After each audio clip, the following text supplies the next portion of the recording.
This wasn't just another match on the schedule, it was a powerful clash of momentum, confidence, and rising dominance unfolding on one of tennis's grandest stages.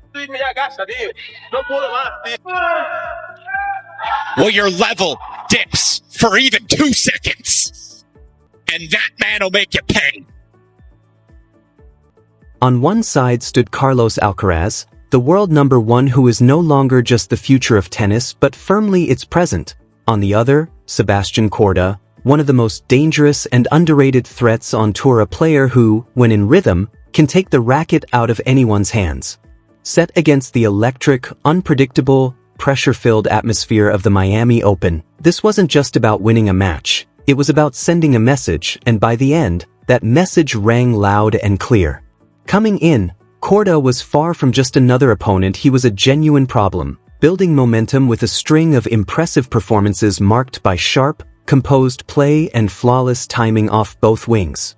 His effortless power, smooth movement, and calm decision-making made tennis look easy, signaling to fans and analysts alike that this would be a true test for Alcaraz. Corda's ability to take the ball early, redirect pace, and disrupt rhythm posed a serious challenge, but Alcaraz is not like most players. From the opening points, he showed intent, unleashing heavy topspin forehands, mixing in sudden drop shots, and transitioning quickly to the net, constantly adjusting as if controlling every variable in real time. Yet what makes Alcaraz truly dangerous is not just how well he plays, but how quickly he solves problems. Everything pointed toward another deep run, perhaps even a title, with his momentum and aura of inevitability, but on this night, that aura cracked. For the first time in a while, Alcaraz looked human, slightly vulnerable, just a step out of sync, and against a player like Corda, that was enough.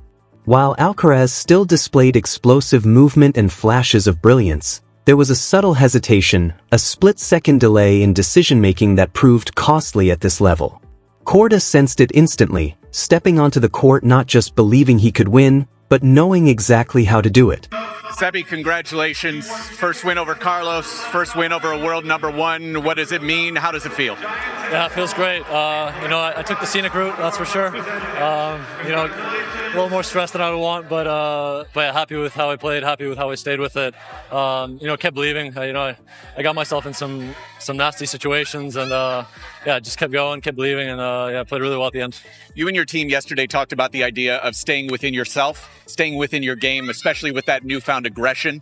How did you do it, especially after losing that second set, to just collect yourself again? Yeah, a lot of soul searching, that's for sure. I've gone through a lot of things. I've played a lot of great players. I haven't really been able to get it done, but I felt always when I was playing these top players that I would kind of just start spraying the ball and try to do a little bit too much than I really need to do. And with Ryan, we sat down, and our goal today was to play average. It was just have an average ball. Don't try to do too much with it, because that's when you kind of get in trouble. And that's kind of what he's searching for is you start spraying, and then you get yourself in trouble against him.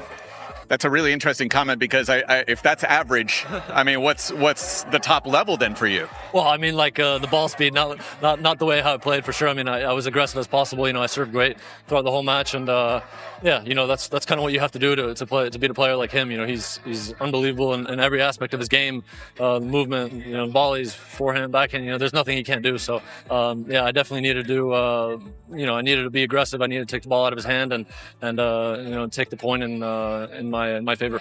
You certainly did that. Congratulations. The biggest difference tonight was control. Usually, Carlos Alcaraz is the one dictating everything, deciding when to accelerate, when to use the drop shot, and when to turn defense into offense in a split second. But this time, he found himself reacting more than creating, and when the world number one is pushed into that position, it opens the door. Magic in Miami. But as big as this victory is for Sebastian Korda, the bigger story right now is Carlos Alcaraz. Because when a player of his level loses, especially in a match like this, the conversation immediately shifts to what comes next, and that's where things get truly interesting. This isn't just about one defeat, it's about evolution, adaptation, and the constant battle at the top of the sport, where everyone is trying to figure you out. Alcaraz has spent the last few seasons rising at an incredible pace, overwhelming opponents with his speed, power, creativity, and fearless mentality. He's been the hunter, chasing titles, rankings, and greatness, but now he's firmly the hunted. Every player studies him, every coach breaks down his patterns, his tendencies, even the smallest weaknesses. And matches like this prove that while the gap is still significant, it's no longer untouchable. Well, I think it was a tough match, obviously. I think Sebi was, was incredible today. Played such a great game. A lot of tight moments that I just didn't make the most of it, and I think he was better on that points, on that moments, and it was that. I would say that was the key of the match. So just congrats to him, and I think he deserved it. Hey, Carlos, Adam Ross, Florida Tennis. You battled until the last point like a champion. How will you process this match with your team moving forward and take the positives out of it? Thank you. Well, I think I just played a good match, I would say. It's just about some details, some moments that I think he just played great. I didn't play a good point. A lot of 30 holes, 40 holes advantage that I just didn't make it. But obviously we have to see the other side of the net, and I think that point, Sebi played such a great points, such a great level, and with my team, and just we talk a little bit, and we saw in our part, in our game, what I did great and what I did good, and I would say what I was practicing. I think I just did it really well. In some couple of things that in the previous tournaments I just didn't feel comfortable, and I think in this tournament I just started to feel better and better. So I think the process has been good. Besides, the loss today, but I think I'm still in the right way. Carlos, when you're coming up and you're playing like the world number one, is that something you look forward to? Is it a challenge? No pressure? And conversely, like Sebi, do you feel like now that you're number one, that it's less pressure for the guy playing you than yourself? Well, I think that's obviously, when you're in that spot, and obviously when you're winning tournaments, and you have a great record, win lose, everything is like, I'm gonna say, easier in the way of pressure to the opponents, to the players that playing against me or against the best players in the in the world. So I'm feeling that way. I'm feeling they have more to win than to lose in those matches, and that's why in some moments or during almost the whole matches they're playing without pressure, or that's the feeling that I just that I get after every match. So I'm not thinking about like my pressure. I don't feel it at all. I just trying to play my best, but obviously, the players I'm playing against, I think they don't have the pressure they usually get, when they play another player. Carlos, when he was serving for the win in the second set, you won a lot of points in a row. From that point on, you were on a big run. What was causing you to be able to do that? And did you think when he served the match again in the third set, you'd be able to dig out again? Or what was different between how you escaped the second set but not the third set? Well, we could see the level he was playing until the 5-4 in the second set, and we could see from the 5-4 until the end of that set what kind of level he played. So I think it is yeah. I mean, I would say that you could see the difference. It was a big difference, about the level he was playing and that at that moment. I always say that the closing a match is always really difficult.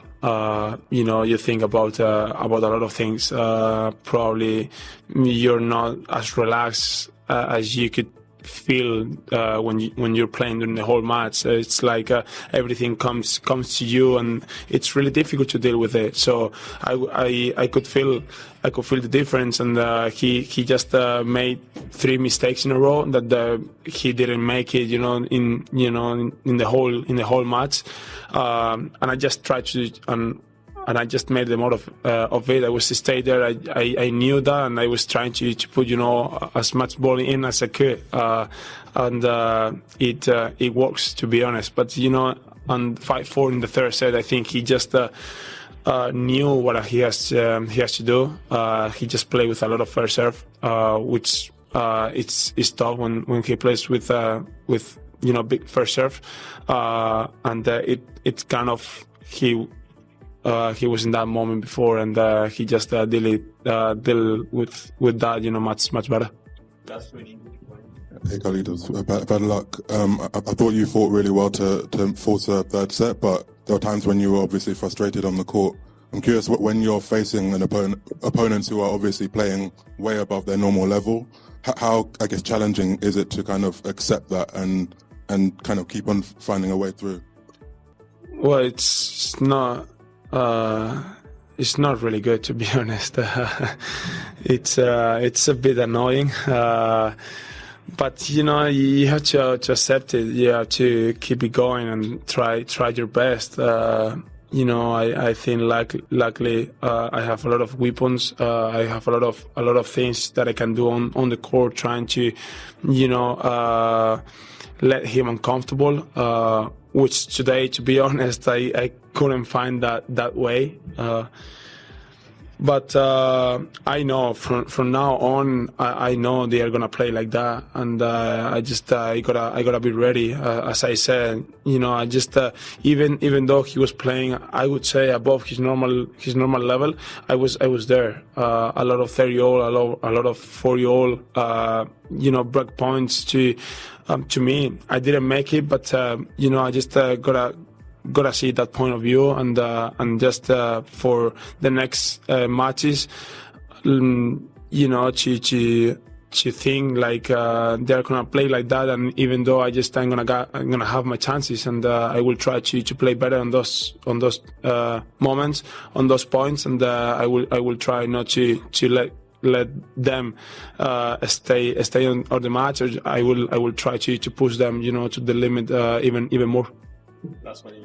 What's your plans for the next week, really? Are you going to stay here in Miami, go back to Europe, go to another Heat game maybe Monday night, to play the Spurs? So, well, I don't know. Probably I'm gonna go back home, which I just looking forward. Stay chilling with my family, with with my friends. Couple of days. I don't know how much my team are gonna allow me to have rest and day off. But and all of a sudden you just go back on track, go back on the court. The clay season is around the corner, and I just have really good tournaments that I just excited about playing there. And my mind right now is to take some day off, to just reserve my mind, to reserve batteries, and be ready and in a good shape for the clay season. Thank you. So what does Carlos Alcaraz need to take from this? First and foremost, this is a mental reset moment. Losses like this can go one of 2 ways. They can plant doubt, create hesitation, and linger longer than they should, or they can ignite something deeper, a renewed focus and an even sharper edge. If history tells us anything about Alcaraz, it's that he leans toward the second path. Time and again, he's shown that setbacks don't break him, they refine him. But beyond the mental side, there are clear tactical lessons here. Sebastian Korda didn't overpower him, he outmaneuvered him, disrupting his rhythm, controlling the tempo, and forcing him into uncomfortable positions. That's a blueprint, and you can be sure other players are watching close. Congratulations, it was awesome to watch. Let's start from the top. Thought you executed right from the start. Amazing strategy. What was the aim going in? Yeah, the aim was there's a lot of things. I think the 2 main ones were the commitment and belief. I was reading my Bible this morning. Mark 9:23. Anyone who believes, all is possible with the one who believes. So, Sebby, come on. So, that was the only thing I was thinking in my head was the whole entire time. Even I was going to control whatever I could control on my side. I was going to be positive. I was going to be committed. I was a little too committed on that break point to go up double break in the second set. I was like, I'd take it a little easy. But yeah, I was talking a lot with Ryan as well, and just felt when I was like playing these top guys I was spraying a little bit too much. I was going for things that I don't really need to, and try to be more, in words, average. Not trying to hit screamers out of nowhere, and just use the pace that I have on my ball, and be committed to go to the net as much as possible, and not let him dictate, because then I'm in trouble. Well, it seemed like you were doing a lot of the stuff out there that Carlos does to a lot of guys. I mean, you brought out every shot in the book. You mixed in getting into the net, which is beautiful to watch. How much was variety a big part of what you needed to do today? Yeah, massive. I didn't want him standing in one corner and just batting balls away. I wanted to move, and I didn't want to move. I wanted him moving, and I didn't really want him running around his forehand and or running around his backhand and hitting forehands too much. Because it's so tricky after. He hides it so well. You have no idea where it's going. And then he starts playing the dropper a little bit, and then the ball's on his racket. And I wanted to put it back on my racket. I wanted to be aggressive, but in a controlled way, not redlining and going for screamers out of nowhere, and try to get to the net as much as possible. Even though he was hitting that at my feet every single time, I knew that was the only way that I could upset him or get into his head a little bit. Is just commitment and just keep going forward, keep going at it. I love seeing you up at the net. Life is so much about how we react to things that happen to us, and it got tense there in the second set when you were close to getting off the court. You weren't able to. In that moment, how did you react to yourself? Yeah, I thought back a lot. One on the belief. Yeah. I'd go back to that. But another thing that I think helped me a ton is I've gone through a lot of, played a lot of great players and haven't been able to get it done. I've gotten myself into winning positions, but just haven't been able to cross that line. And I think looking back at it, one of the best matches that's really helped me is against Taylor in Dallas. I was up I think 5-2 in the third set breaker, and just learning from those situations, learning what I could have done better, and I feel like I've done it pretty well in these last couple weeks. Obviously I had a tough one in Indian Wells against Demon R, but still learning from that match, and then applying it today, and luckily crossed the line at the end. Listen, man, witnessing something like that, it's something that inspires everyone who watches sport. It was beautiful to see you come through. How has the relationship been with Ryan been? The success has come pretty quick since you guys have started working together. Yeah, I mean, it's been a lot of fun. He obviously, it's great that he was a former player as well, so he understands kind of what you go through during a match. He knows the stress that you go through, and it's been a lot of fun. We've done a really a lot of emphasis into hitting, ripping my forehand a little bit more, going after it a little bit. A lot of the times I'd kind of get bullied on that side. And now I'm trying to bully, other people with my forehand. So I feel like, I've done a good job with that. Obviously, hitting my spots a little bit better, and then, get into the net as much as possible has been key for us. I did get a little tight at 5-4 in the second. I'm not going to lie. Hey, it happens. But, you handled it great, though. That's why one of the reasons he's so great. He applies that pressure, and, you can really feel that. And, I just did a great job, I think, with resetting, after getting into the third set and getting back to battling and taking care of my serve. Yeah, you really did. Forehand, best it's looked, certainly. Your Pops does not show a lot of emotion, even though he can be a very funny guy. What did Pops say to you after the match? Pops was pumped. He was pumped. A lot of the times when he's watching my match, he gets super loud and into it, and he loves it. They had some cutaways when you were so close, and he was just, just straight laced. No, I mean he's it's awesome having him here. Him and Ryan work really well as well. Obviously, my dad knows me the best, and Ryan, I think he's done a great job, and any question or anything that he might have, he always goes to my dad, and they talk it through, and then obviously Ryan's the main voice, but my dad's just kind of in the background in any way he can help. When you were out for quite some time, it was brutal for us to see it because we know how much talent and potential you have. You come back, and I know you always talk yourself into I got it, I have all the shots out there. How validating is something like this? Yeah, I mean it's great. It's you know how it is. You have an injury, you're out for a long time. You lose that competitive feeling a little bit, and then you're just kind of trying to find it. I spent, I don't know how it is, since like 2022. I've averaged like 3 or 4 months of not playing. So that's a pretty big gap. Luckily I've always done really well in certain tournaments, but then kind of, went away for most of the year. And, I think just trying to find that consistency is massive for me. Trying to, get on a practice court as much as possible, get in the gym like you. Come on, man. Come on, man. Look at you. We need a gym session and some golf. Man. There we go. I don't know what we're doing here right now. I mean, we can knock out both of them right now, but just trying to stay consistent as much as possible. Keep believing, keep playing, and getting myself into these stressful situations are only going to help me. Absolutely awesome stuff, my man. Keep it rolling, stay healthy. Love everything you're doing on the court. This means Carlos Alcaraz will need to add new layers to his game, not a complete overhaul, because that's not necessary, but subtle refinements, better point construction, more patience in slower rallies, and smarter shot selection when opponents refuse to give him pace. There's also the physical side to consider. The modern tennis calendar is relentless, and Alcaraz has been right at the center of it, going deep in tournaments, carrying expectations, and handling the pressure that comes with being the face of the next generation. Even the best athletes experience dips, not dramatic collapses, but small fluctuations in sharpness, energy, and timing. This match may simply be one of those moments where everything was just a few % off, and at this level, that tiny margin is the difference between a comfortable win and an unexpected loss. What makes this situation especially fascinating is that it could benefit him in the long run, because dominance often hides small flaws. When you're consistently winning, those inefficiencies stay buried, but a loss like this exposes everything. It forces reflection, demands adjustment, and for a player as young and driven as Alcaraz, that's incredibly valuable. History shows that every great player goes through phases like this, moments when the tour catches up, when belief spreads among opponents, and matches become tighter and more unpredictable. The true separation between good players and all-time greats lies in how they respond. Do they adapt, evolve, and come back stronger? With Alcaraz, everything suggests he will. His game is already one of the most complete we've seen at his age, combining power, touch, speed, variety, and a mindset that embraces challenges rather than avoids them. This loss doesn't take anything away from that. If anything, it adds another chapter to his story. Now, the focus shifts to his next tournament, because the real measure of a champion isn't how they perform when everything is going right, it's how they respond when it isn't.